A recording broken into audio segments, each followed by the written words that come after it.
প্রার্থনা করতে করতে ঘুমিয়ে পড়লাম কখন বুঝতেই পারিনি।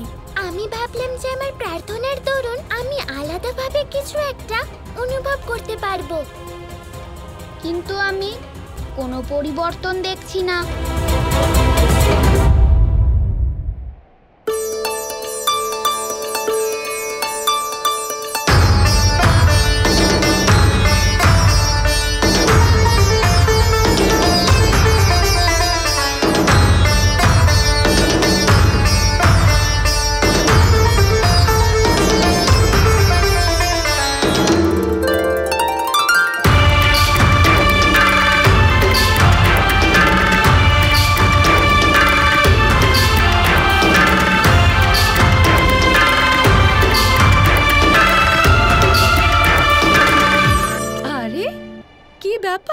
আজ আমার বৃন্দার এত সকাল সকাল ঘুম ভেঙে গেছে।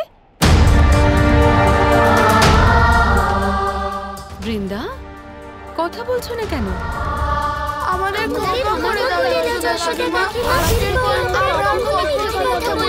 এবার বুঝেছি, কালকে যা ঘটেছে তুমি সেই বিষয় নিয়ে চিন্তা করছো, তাই না? কোনো ব্যাপার না পুত্র, এত চিন্তা করার কিচ্ছু হয়নি। কারণ আমাদের বাসনা আর আমাদের ইচ্ছা পূরণের জন্য ঈশ্বর আমাদের কোনো না কোনো পথ অবশ্যই দেখান। তুমি চিন্তা করো না। এত মন খারাপ করো না বৃন্দা, সব ঠিক হয়ে যাবে। মন খারাপ করছি না, মন খারাপ করার মতো এমন কিছুই ঘটেনি। এই কথার কি অর্থ বৃন্দা? এর অর্থ হলো আমার খুব আনন্দ হচ্ছে মা। আমার মনে হচ্ছে যেন আমি খুবই উৎসাহিত হয়েছি। উৎসাহিত? তুমি আমাকে কি বলতে চাইছো পুত্র? দেখো না মা, এই পরিবেশ কি মনোরম হয়ে আছে। মনে হচ্ছে বাতাসে ভালোবাসার গন্ধ মিশে আছে। সেই গন্ধই আমাদের উৎসাহিত করছে।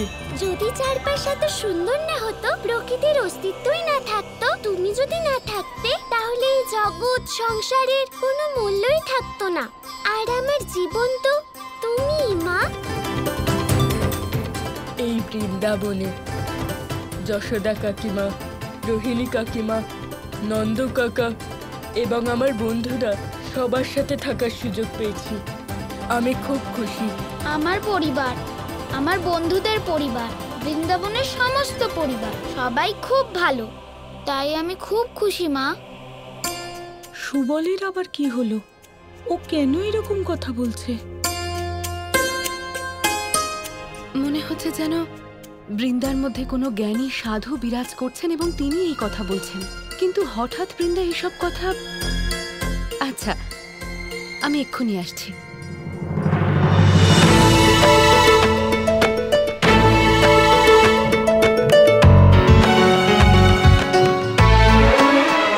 গোপাল, বন্ধুদের এত আনন্দে দেখে আমারও খুব আনন্দ হচ্ছে। কিন্তু কি দাদা?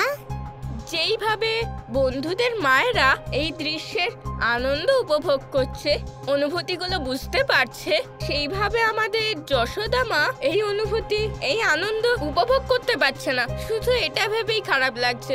ও, শুধু এইটুকু ব্যাপার?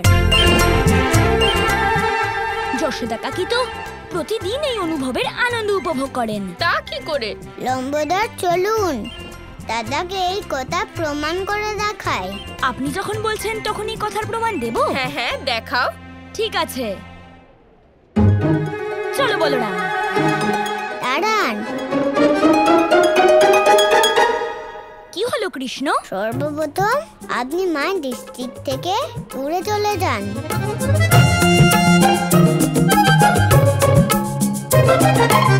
নয়তো মা আপনাকে দেখে ফেলবে।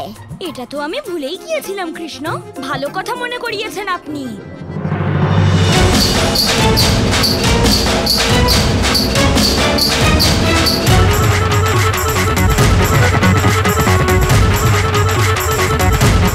লম্বদরকে বাঁচানোর জন্য আমাকে লীলা করতে হবে।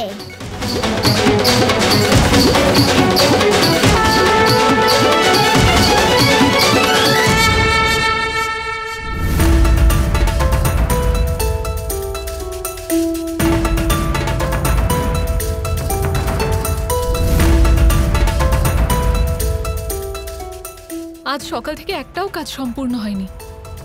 না মাখন বানানো হয়েছে আর না রান্নাঘর প্রস্তুত করা হয়েছে, আর উঠোনটা এত এলোমেলো। এই সব কিছু করতে হবে, পরিষ্কারও করতে হবে। তাড়াতাড়ি শুরু করি।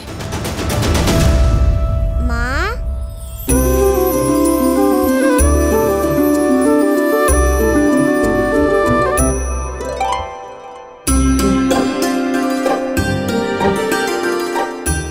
গোপাল,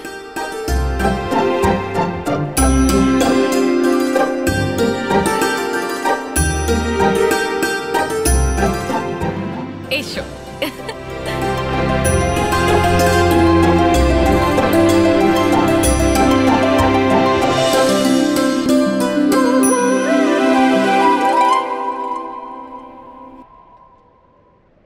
গোপাল, এ কেমন অনুভূতি হচ্ছে? আজ তোকে স্পর্শ করে আমার মনে হচ্ছে যেন যেন আমি স্বয়ং ঈশ্বরকে স্পর্শ করছি।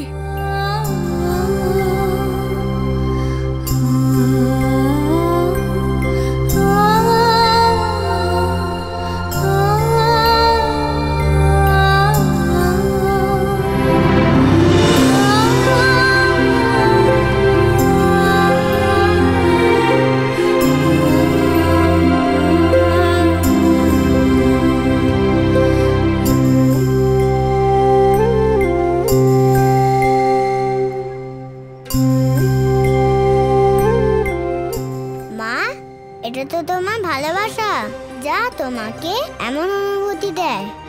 কিন্তু সত্যি তো এটাই যে এই সংসারে তোমার ভালোবাসা থেকে বড় আর কিছু নেই।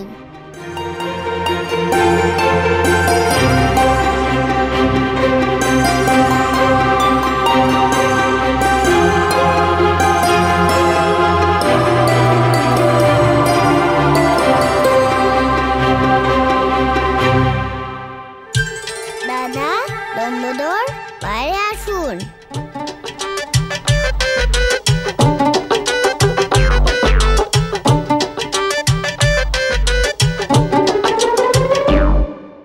দেখলে বলরাম কিভাবে যশোদা কাকি এই অনুভবের আনন্দ উপভোগ করেন।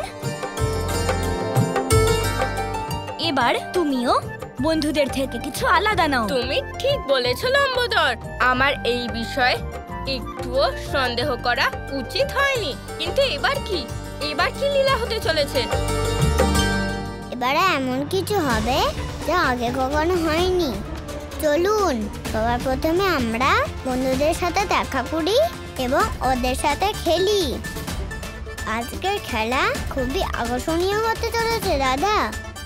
ঠিক বলেছেন কৃষ্ণ। আমাদের লীলা শেষ হলেই বন্ধুরা নিজেদের অন্তরাত্মাকে অনুভব করতে পারবে।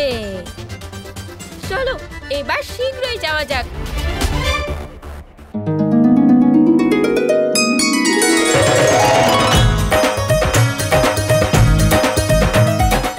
আজ আমার মনের মধ্যে ভীষণই শান্তি আর প্রসন্নতা অনুভব করতে পারছি। আরে আরে বাচ্চারা, কোথায় যাচ্ছ? গোপালের কাছে যাচ্ছি। আরে এত সকালে কোথায় যাচ্ছ? বললাম তো, আমরা আমাদের প্রিয় বন্ধুর সাথে দেখা করতে যাচ্ছি। আচ্ছা বাচ্চারা, আমরা এবার যাই। আশা করব তোমাদের আজকের দিন যেন খুব ভালোভাবে কাটে। এ কেমন বাচ্চা? আমি এত ভালোবেসে জিজ্ঞেস করলাম আর এরা কোনো প্রশ্নের উত্তরই দিল না। হ্যাঁ, ঠিক বলেছেন। এই ব্যবহার তো একেবারেই শোভনীয় নয়। এদের বাবা মাকে গিয়ে নালিশ করতে হবে। চলো।